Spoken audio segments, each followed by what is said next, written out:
Hi, welcome to Box on the Box Rock and Celluloid. Bit of celluloid today, sadly. Little tribute to Sean Connery. I'm sure one of my favourite movie stars and actors of all time, and I'm sure same for a lot of you. So I thought I would just do a bit of patter because that's the way I am.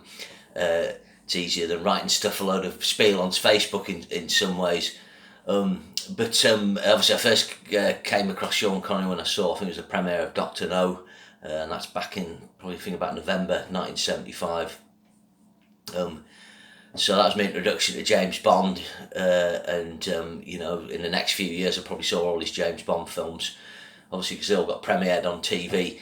But there's a lot more to him than this, the James Bond films. But in that period of James Bond, he became the biggest film star in the world. He was a superstar, and I think that's like the first sort of port of call to say is that he is, there's never been a British actor, from these Fair Isles as big as Sean Connery, who competed really on that level with the American stars.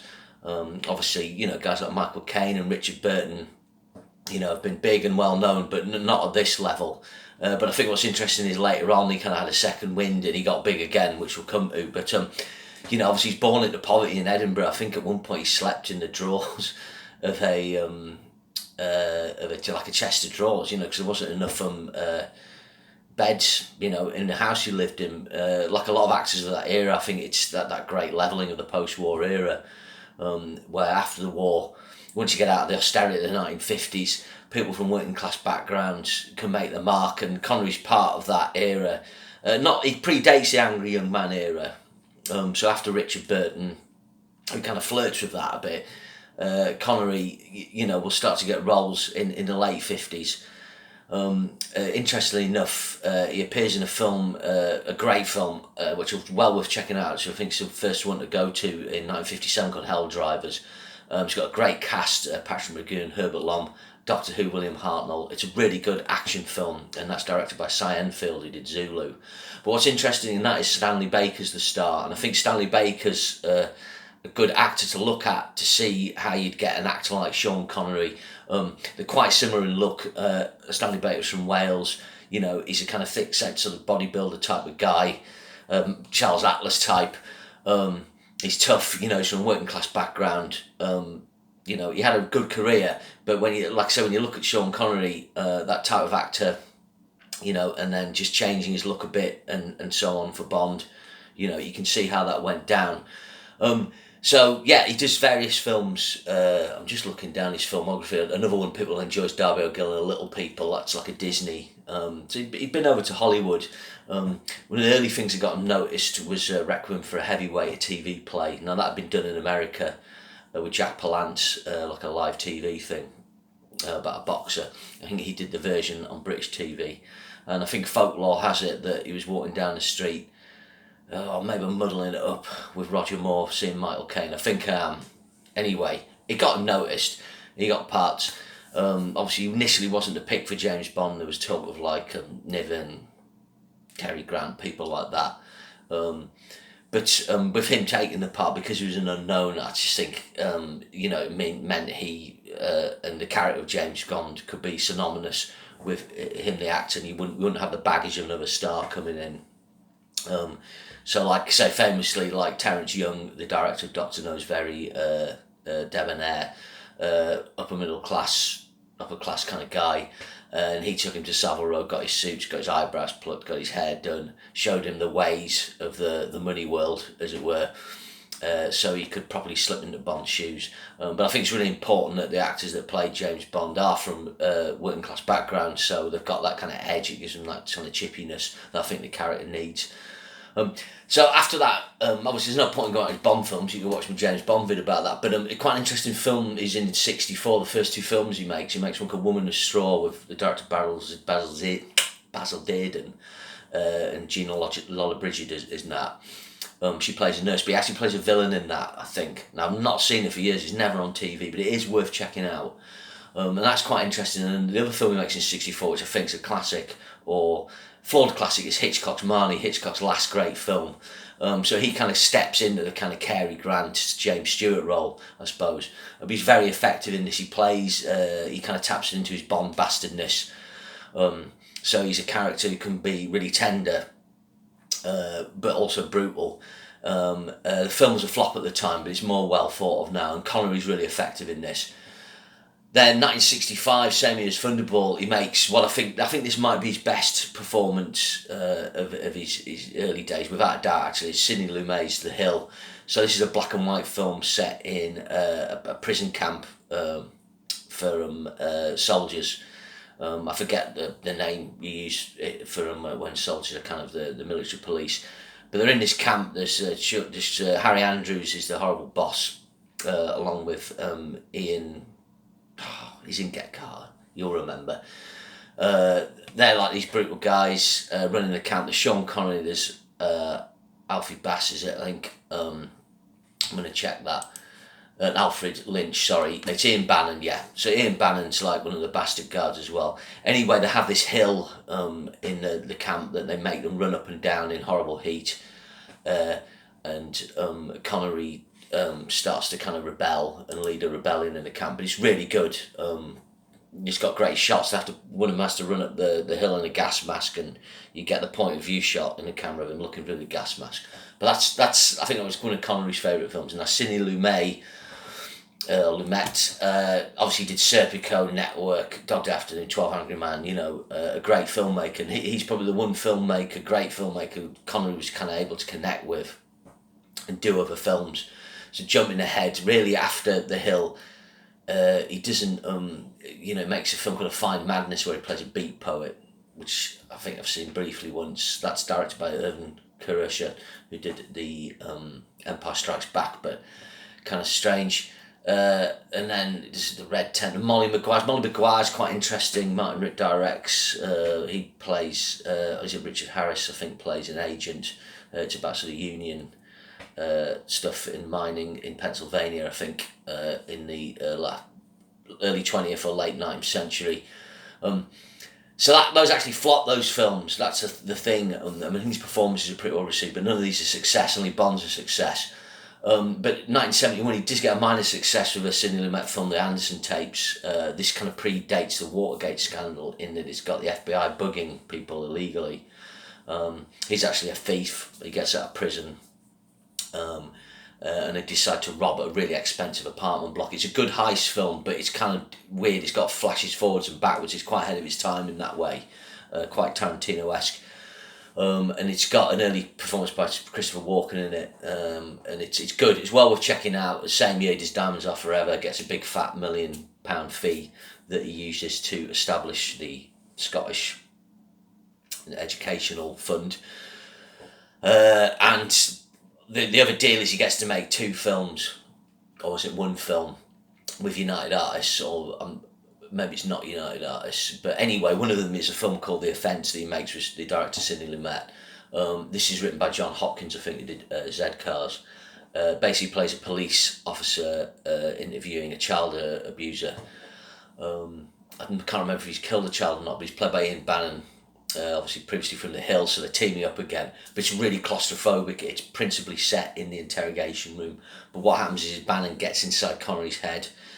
Connery starts identifying with Bannon's predilections. It's really dark. It's got cool slow-mo bits and the photography. A lot of kind of nice low angles and stuff like that in the interrogation scenes. It's also filmed, I'm guessing, in Scotland. I'm not sure, but it kind of uses a really kind of modernist housing estate as well. It's quite interesting. It's kind of like, because Lumet's American, he's kind of bringing that outsider's eye. So that's like a really, again, a flop, but I put that alongside The Hill as his best performance.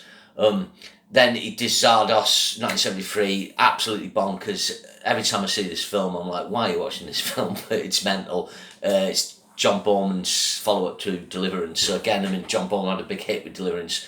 So a top-notch director at the time, teaming up with Connery for a bonkers sci-fi, filmed in Wales, Note Island, sorry. Check that out. Then he's in one of my Christmas favourites, Murder on the Orient Express. I don't think he's any more effective or any less effective than the all-star cast. I think obviously Ingrid Bergman winning the Oscar was the standout, but again that's with Sidney Lumet, so a good quality film. That he has a supporting part in. He'll do the same later on, just jumping ahead in A Bridge Too Far. Again, a good war film. Him being pretty effective with the other all-star cast, including his good mate Michael Caine. Then middle period, 75, Wind and the Line, The Man Who Would Be King. Man Who Would Be King is like seen as a bit of a classic with Michael Caine. Wind and the Line's a bit of a cult film directed by John Milius, so some good directors there, John Huston, John Milius. So he was working with good people, and then 76 is Robin and Marion, which Richard Lester of Hard Day's Night fame directed again. That's a good film. So some good work there, but not a lot of this is successful. I take all the Bond and the Anderson tapes do pretty well. He's principally known, obviously, because of Bond. A film I enjoy, it says it's 79 here, I always thought it was 78, is The First Great Train Robbery with Donald Sutherland and Leslie Ann Down. So that's directed by Michael Crichton. So Michael Crichton, the writer, he's a pretty good director early on. He does Westworld, Coma, First Great Train Robbery. There's a weird Albert Finney film called Looker that's quite good. And you might have seen, did he direct Runaway, I think, with Gene Simmons who Kiss as the villain. But that's pretty good fun. And then he's a real dog of a film called Meteor. I remember seeing this on Boxing Day, something in 1982 or something. It's a really bad disaster film, and there's Cuba. A film I like of his from 81, obviously a lot of people like Time Bandits, who I've never really been fussed with, but a cool supporting part in that is Outland. So Outland's an 81 sci-fi film directed by Peter Hyams, who did 2010 A Space Odyssey and Time Cop. But basically it's a sci-fi version of High Noon. He's a marshal on a moon, on a lunar sort of, I suppose, town, I guess. There's some drug being pushed and he has to take down the bad guys, but the kind of clock's ticking. I think there's people arriving from Earth who are going to check him out, and there's no one to help him. It's just never on TV. I think it was on TV once, I enjoyed it. And then if you get, I think I rented the video years ago, and it's got a good look, it's got good tech credits for the time. The effects are good, the set design. It's slickly lensed, there's a cool kind of chase sequence with a Steadicam, I think. But it's just not on TV, and it did quite well. I remember at the time, at that time we'd kind of get Kerrang and Sounds magazine, and you'd see adverts of Outland, and you're like, oh cool, Sean Connery with a shotgun. It says British science fiction thriller here, so I'm guessing it was filmed at Pinewood. And then there's a couple other films. Obviously, he's not had a hit for ages. Apparently, a land deal went wrong in Spain around this time. Henceforth, he came back to Bond and did Never Say Never Again. Now, I always get a bit annoyed when people include this with his Bond films. Yeah, he made a James Bond film called Never Say Never Again, but it's not an official James Bond film. So when people, someone shared a picture yesterday of like all his Bond films, but it was including Never Say Never Again, which isn't an official one. But anyway, yeah, so basically I had the rights to Thunderball script, because he teamed up with the producer of Thunderball. I think he got paid $5 million, which at the time, that's got to be $15-20 million in today's money. That would have sorted out his Spain land situation. The film, I think he's great in it. I think he's a bit too old for it then, but Connery's always good, apart from wearing guy liner. But it just doesn't have any of the Bondian atmosphere. That was always my problem with that. The second I came out of the pictures from seeing it at the Kendall Palladium in 1983, I complained about it to my mate. I had my first cinematic argument. I had my first sort of film opinion. Before that, I didn't really have film opinions. I just liked everything. So that was quite interesting. Then, so that kind of gets him back. And then he's in a film called Sword of the Valiant, which I've never seen. He plays Gawain the Green Knight or something in that. It looks really bad, the poster. But then 86 is a couple of like key films from him, I think, where he steps into the role of sort of supporting character actor, but he plays roles that are more age appropriate, and I think this will spin him back into stardom or superstar status. But obviously he's in Highlander, and it's a very, very popular cult film over here. He looks great in that, and he's got loads of great lines. He's hugely charismatic in that. I think if you had to sort of, see why the guy was such a big star. I mean, he just engulfs the screen. But then comes what is his next sort of great performance, I think, along with The Hill and The Offence, and that's The Name of the Rose. So it's an Italian-German French mystery directed by Jean-Jacques Arnaud. I'm looking at Wikipedia there. But it's based on the Umberto Eco novel, and basically it's kind of like a Sherlock Holmes style thriller where he plays a monk and he investigates a death at a monastery. It's really good. Christian Slater's kind of his sidekick and he's really effective.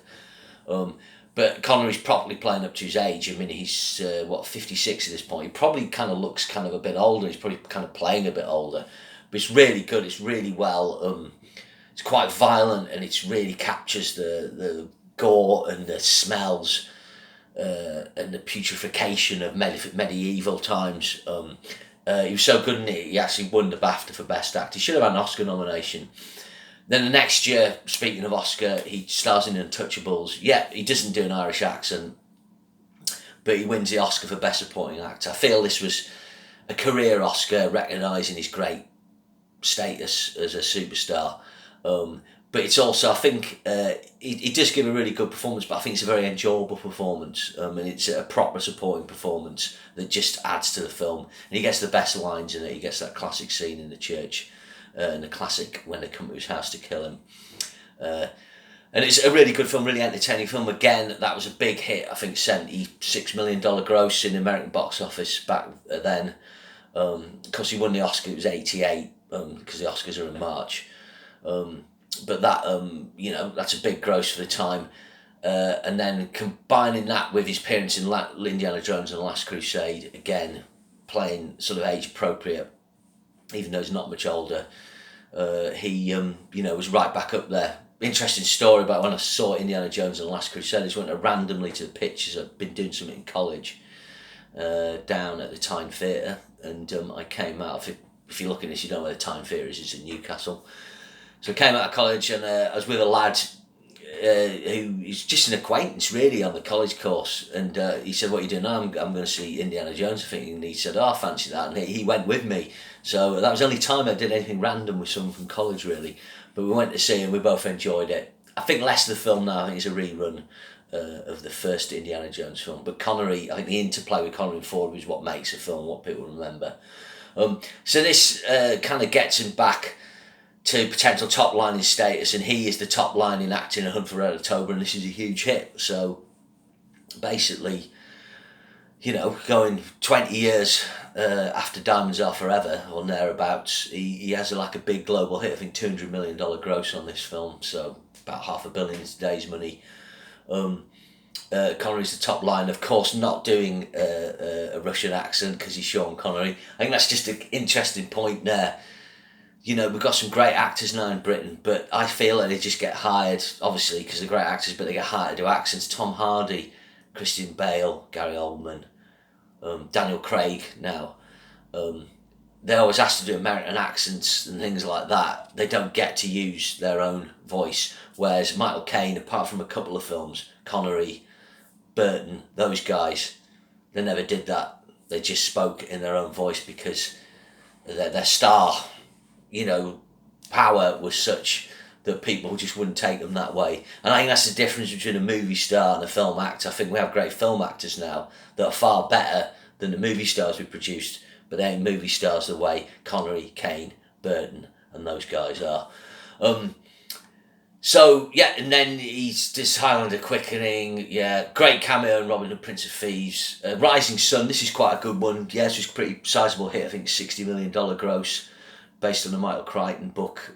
Quite controversial, that book, due to its kind of racist depictions of Japanese. But again, it was that thing where, like Hunt for Red October, it teamed him up with a young up-and-coming star. So you had Alec Baldwin in Hunt for Red October, and this is with Wesley Snipes. Then First Night's Flop, Dragonheart, 1996. He's in a big hit again, teaming him with a young star, Nicolas Cage with Rock, one of my favourite action films of the 90s. He's absolutely brilliant in this. I think if you had to pick one film in Connery's comeback, this grosses about $350 million. I'll tell you what, let's just click and we'll give you the figure. $335 million. I mean, $700-800 million now. You know, it's as big as a lot of Marvel films. You know, and Connery's right up there. He makes this film. He gets great lines. It plays on his Bond persona. I love this. If you get to see the DVD or Blu-ray, there's great outtakes of him and Ed Harris just, you know, raging when they get lines wrong. Connery using the C word. I think as a man that he was somebody who didn't suffer fools gladly. If he was mate, like, you know, your Michael Caine and guys like that is great, or Michael Parkinson, I think he was good mates with, but he didn't suffer fools gladly. Yeah, the only time he tries to play a villain was in the Avengers. I had the misfortune of going to see this film back in the day. Connery's a bit where Connery's dressed in a teddy bear suit at one point. This was a terrible flop. I mean, actually, casting's quite good. Ray Fiennes. It's just badly made. I'm sure they could have made a good Avengers film. His last sort of pretty sizable hit is Entrapment. That's a thriller, heist thriller he makes with Catherine Zeta-Jones. Budget $66 million, $212 million gross. Again, 20 years ago. Pretty sizable hit. Really bad casting. I mean, by that time, the age difference between Connery and Zeta-Jones is 40 years. It's like properly pervy. The film's not great, but Sean Connery. He just has to show up. He's a giant. He's a star. And after that, he has a reasonable hit of Finding Forrester, character drama, which you don't really see on TV. Good director, Gus Van Sant. And his last film, properly, is The League of Extraordinary Gentlemen. This is the straw that broke the camel's back for him. There's massive problems on this film. It's not a bad film, actually. Connery's well cast in it. But he fell out with the director, a guy called Steve Norrington, who did a good job with a film called Blade with Wesley Snipes. And Connery just got sick of Hollywood and retired after this. And weirdly, I don't think Norrington's ever made a film after this. He kind of retired him. It all went wrong in Prague or something. It was flooding, and I don't know. Maybe Norrington had kind of more modern techniques of making films and the way he shot coverage. I don't know. And then Sean went into retirement. I've just discovered today that he voiced a terrible animated film called Sir Billy. I'm saying it's terrible. I've looked at clips, but go online and have a look at Sir Billy. It's called Guardian of the Highlands in the United States. But in summarising, I think this filmography is good. It's really good. I don't think it's as great as like someone like Clint Eastwood has more classic films. I don't think there's many classics. I mean, the Bond films are classic Bond films. They're not classics in the sense that, you know, they're kind of studied by cineasts in that way. So he's oeuvre, you know, compared to other action stars like Steve McQueen, doesn't make many films, but he's got kind of Bullet and The Great Escape and stuff like that. Born the same year, Eastwood and McQueen. I suppose that's why I'm comparing them. And he wasn't, you know, Caine, kind of more diverse, different, you know, more character parts as well. Longer career, but not kind of tied into his look as much, perhaps. I think the Bond made Connery, but also kind of boxed him in as well, and he knew that, and he didn't like that. So, you know, in summarising, a great icon of cinema due to James Bond, the biggest film star, without a doubt, this country ever produced, a really fine actor, and some great memories for me.